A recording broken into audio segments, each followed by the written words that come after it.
Apakah Islam bisa menjawab kehidupan akhirat? Sangat bisa. Apakah Islam bisa menjawab nanti apa saja yang terjadi di akhirat? Sangat bisa.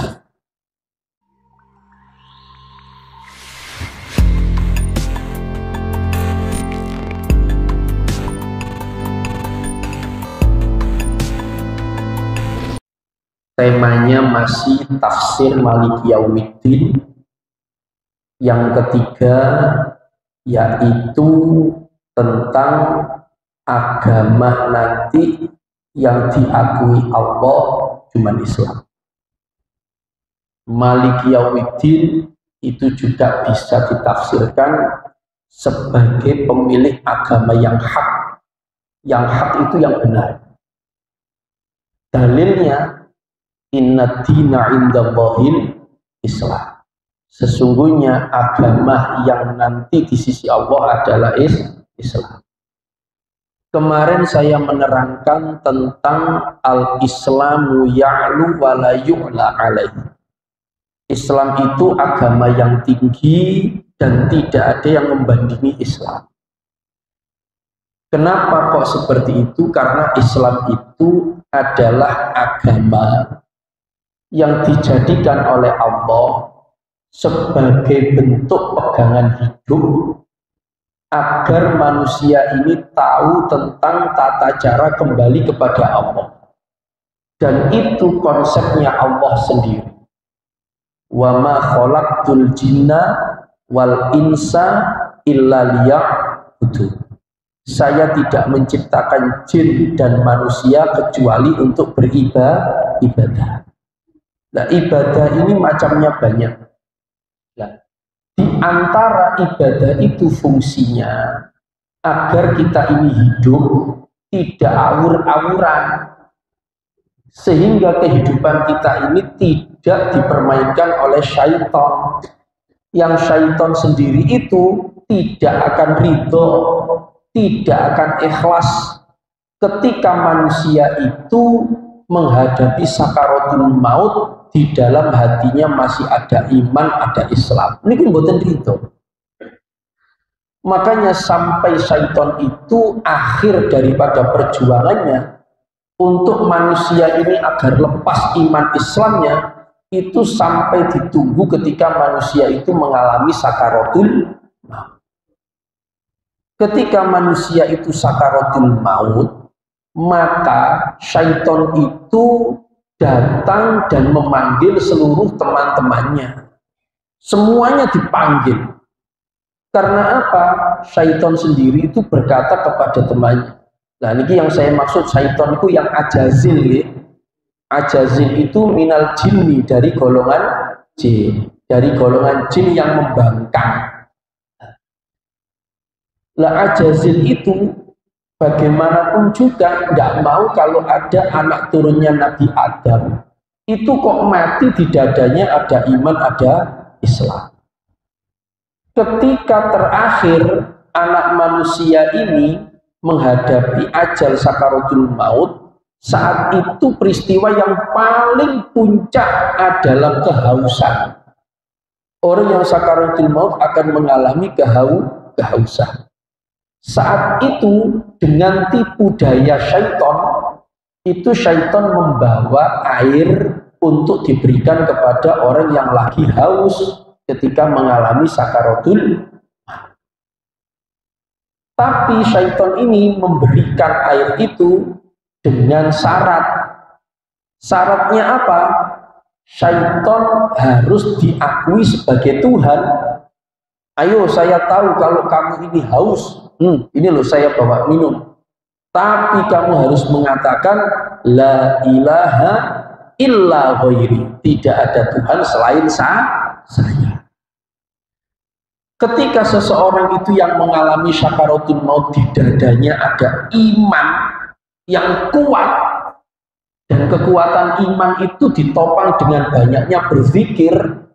Makanya dawuhnya Kanjeng Nabi niku, wahai para sahabat, imanmu servisen, jadidu iman aku. Servisen iman. Sahabat tanya, wa kaifa nujaddid ya Rasulullah? Bagaimana caranya kita itu untuk memperbaiki iman? Bi aktsari qauli la ilaha illallah. Yang banyak zikir membaca la ilaha illallah. Dan itu sangat penting. Jangan sampai diremehkan. Itu persiapan panjenengan masing-masing. Kenapa zikir itu sebagai bentengnya yang diberikan oleh Allah kepada manusia untuk membentengi syaitan? Memang begitu diantaranya, man qala la ilaha illallah amina min husni. Siapa yang membaca la ilaha illallah maka dia akan aman. Niki dawuhe Gusti Allah. Sapa wonge sing gelem maca la ilaha illallah, dia aman, berada di dalam benteng saya. Makanya setiap sholat itu la ilaha illallah, la ilaha illallah, la ilaha illallah. Lah itu kalau orang ahli thariqah, Naqsabandi atau Qadiri, itu kalau membaca la ilaha illallah, nah, itu namanya ada yang disebut dengan mu'jiz. Mu'jiz itu orang yang sudah ahli thariqah, dia sebagai pemimpin thariqah memberikan sanad untuk membaca la ilaha illallah. Di dalam membaca la ilaha illallah, kalau orang ahli thariqah itu ketika mengucapkan la, itu dari pusar untuk menuju ke otak. La ilaha, ketika ilaha kepalanya bila ilaha illallah, ketika illallah tiada Tuhan yang wajib disembah kecuali Allah, itu dipukulkan ke dada kiri. Yang dada kiri itu tempatnya syaitan. Posisinya di mana?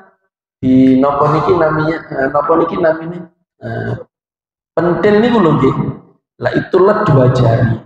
Di situ lataiful qalbi. Lah di situ ada titik hitam. Yang titik hitam itu sebagai posnya syaitan. Di situ yang menyebabkan khunnas. Yuwaswisu fi alladzi yuwaswisu fi sudurin nas minal jinnati wan nas. Niku kan qul a'udzu birabbin nas malikin nas ilahin nas alladzi yuwaswisu fi sudurin nas minal jinnati wan. Yang menyebabkan di situ ada waswis, ya syaitan itu. Lah masuknya syaitan dari mana? Dari 7 lubang. 2 lubang telinga, terus lubang hidung, mulut, itu nanti dimasuki syaitan. Lah, bertenggernya di mana? Ya di dalam dada itu. Apa yang dibawa oleh syaitan? 1, sahihan, sifat pelit, jabaron, sifat sombong, sifat riya, sifat sum'ah, sifat hasud, sifat riba. Itu penyakit-penyakit hati. Nah, makanya jasadnya dibenarkan, rohaninya juga dibenarkan. Nah, ngaji Maliki Yaumiddin kemarin itu ada al-islamul jasadi, ada al-islamul ruhani. Nah, bagaimana caranya menyehatkan ruhani? Yang banyak zikir la ilaha illallah. Nah, ketika la ilaha illallah, ketika lafzul jalalah niku dikepungno tenggene titik hitam itu. Seakan-akan panjenengan itu memukul posnya setan sehingga hancur. La ilaha illallah. Illallah itu dipakno tenggene dodo kiri. La ilaha illallah, la ilaha illallah, la ilaha illallah. Ketika Allah lafzul jalalah dimasukkan ke sini. Nah, itu kalau menurut ilmu thariqah. Dibaca berapa kali? 162 kali. 162 kali itu sesuai dengan huruf-huruf yang berada pada la ilaha illallah Muhammadur Rasul itu nanti ada pembagian. La ilaha illallah. Nanti posisi duduknya itu kalau kita tahiyat akhir itu kan posisinya yang kaki kiri di bawah kaki kanan. Kalau ketika zikir dibalik, nah, duduknya seperti tahiyat tapi ngeten, ya no. Nah begini, nah duduknya begini. Nah ini yang kaki kanan di bawah kaki kiri. Nah itu begitu. Nah, itu nanti harus ada mursyid thariqah. Nah, diijazai nanti bisa musalsal. Musalsal itu zikir seperti ini nanti dari guru ini, guru ini, guru ini, guru ini. Sambungnya kemana? Sambungnya ke Sayyidina Ali. Sayyidina Ali dari mana? Dari Rasulullah dari mana? Jelas dari malaikat Jibril. Nah itu namanya zikirnya punya sanad. Walaupun la ilaha illallah. Lah orang kalau sudah zikirnya la illallah, la illallah, la illallah, dia tidak akan merasa takut akan kehidupan dunia.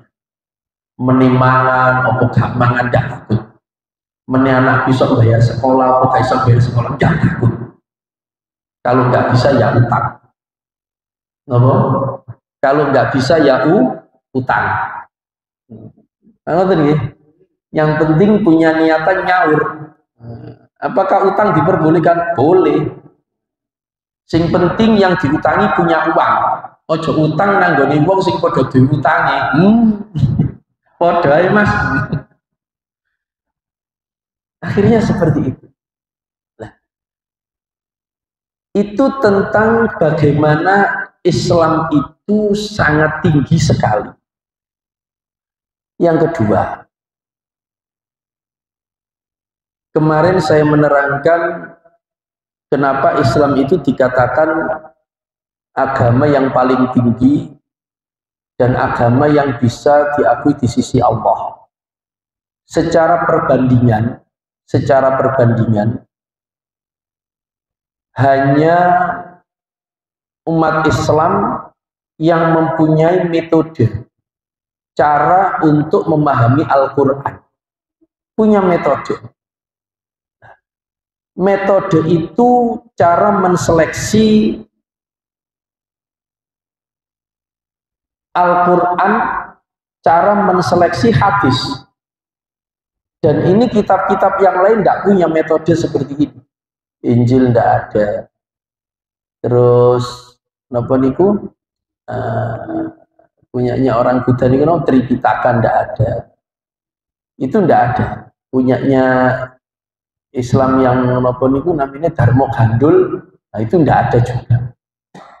Yang mempunyai tentang metode cara memahami Al-Quran, Al-Hadis tidak ada. Yaitu disebut dengan usulul fiqh. Nanti dipisahkan, ada ayat yang mutasyabihat, ada ayat yang muhakamah. Nah, itu yang kemarin sudah saya jelaskan. Yang berikutnya, Islam itu ya'lu wa la yu'la alaih. Bahwasanya Islam itu memberikan tantangan. Siapa dari semuanya, pokoknya selain Allah, yang bisa mendatangkan satu surah. Dan itu tidak ada. Dulu pernah dicoba tapi tidak bisa. Itu tentang al-Islamu ya'lu wa la yu'la alaih. Jadi berpikir tentang agama itu harus menggunakan rasio, harus menggunakan akal. Setelah dipikir, diresapi. Yang saya khawatirkan itu seseorang yang tidak mau menggunakan pikirannya, sementara hati nuraninya tidak bisa untuk mencerminkan satu nur. Ini yang paling bahaya. Tidak pernah berpikir dan hatinya dibiarkan kosong. Akhirnya yang terjadi sering pindah agama. Sebulan agama Islam, nanti keluar sebulan ke Nasrani, sebulan keluar ke Buddha, sebulan keluar ke ini, sebulan keluar ke ini. Yang paling dikhawatirkan nanti mati dalam keadaan nopo niki berjalan-berjalan ini dalam keadaan mengembara. Nopo bahasanya mengembara niku nopo? Berpetualang nih gitu. Engko agama iki gak enak, agama iki gak enak, agama iki gak enak. Suwe-suwe matinya dalam keadaan berpetualang. Niku takoni malaikat, agamamu apa? Waduh, mboten seberapa kula. Nah, ini kan susah. Enggak punya keyakinan. Nah, itu yang paling disusahkan begitu, yang paling bahaya begitu. Dikarenakan tadi syaitan itu menggoda manusia, maka manusia ini agar imannya tidak lepas, agar imannya tidak copot, bentengi dengan zikir. Itu dulu pernah saya haturkan, kalaupun tidak bisa berpikir, hendaklah saudara-saudaranya datang untuk membantu proses kematiannya agar bisa husnul khotimah. Ya, apa cara membantunya? Dinapa akan? Non, cara membantunya ya nopo, dipanggil keluarganya disuruh apa? Membaca Yasin. Apa ada dalilnya? Sampun gitu kok singen gitu. Terus jari mana itu yang dipegang itu? Kalau mboten lali nih. Jari telunjuk. Dibacakan apa? Nini loro moto. Apa bacanya? Inna sholati wa nusuki wa mahyaya wa mamati lillahi rabbil alamin. Nah, niki dipraktekkan niki. Nah, enggak apa-apa antar temannya, enggak apa-apa dipraktekkan. Sampai ini siapa? Ayo tak praktek dong ini. Nah, itu caranya begitu. Supaya apa? Supaya nanti kalau berada di alamul barzah, di alam kubur masih bisa berkumpul. Sakit mboten tiang kalau sudah mati di kuburan itu berkumpul. Bisa bertemu enggak? Bisa. Kenapa kok bisa bertemu? Karena itu merupakan fasilitas kubur yang diberikan oleh Allah kepada orang yang mendapatkan nikmat kubur. Nah, makanya kuburan itu nikmat. Tidak usah takut untuk menghadapi kematian. Betul usah wedi. Yang penting disiapkan al-istidadu qabla nuzuli, al-istidadu lil mauti qabla nuzuli. Persiapan mati sebelum datangnya kematian. Mungkin panjenengan nek zikirin iku mancep ten dodo. Kematian itu merupakan rasa cinta seseorang ingin bertemu Allah. Oh, niku sampai sama, bukan ketakutan.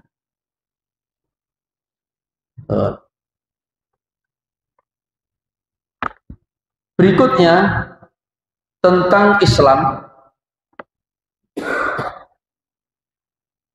Satu, Islam dan kebangsaan. Nah, ini kalau bahas tentang Islam dan kebangsaan. Apa manfaatnya agama Islam bagi bangsa-bangsa? Satu, Islam adalah pegangan hidup atau konsep kehidupan. Hanyalah Allah yang mengetahui konsep tersebut agar manusia bisa bertemu dengan Allah ketika berada di alam akhirat. Diberikan kepada siapa konsep ini? Kepada Nabi Muhammad SAW.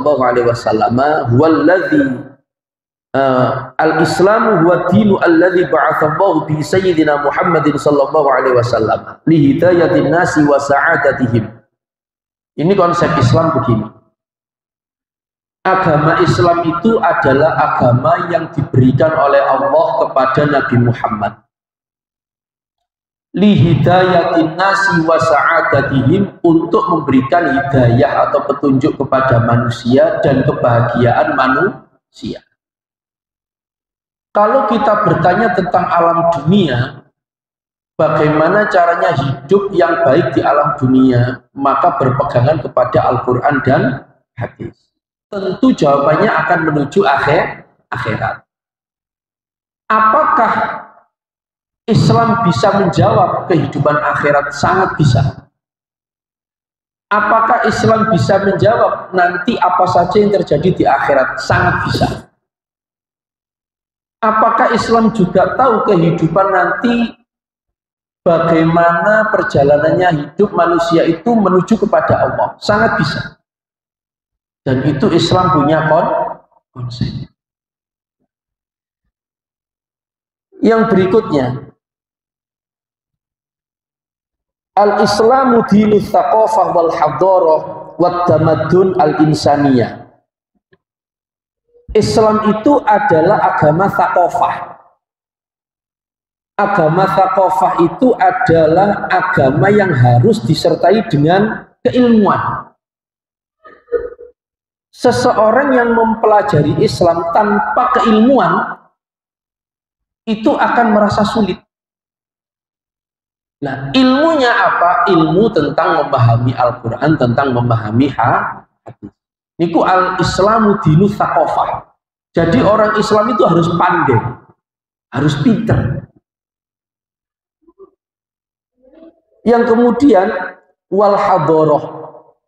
Islam itu adalah agama yang memperhatikan budaya.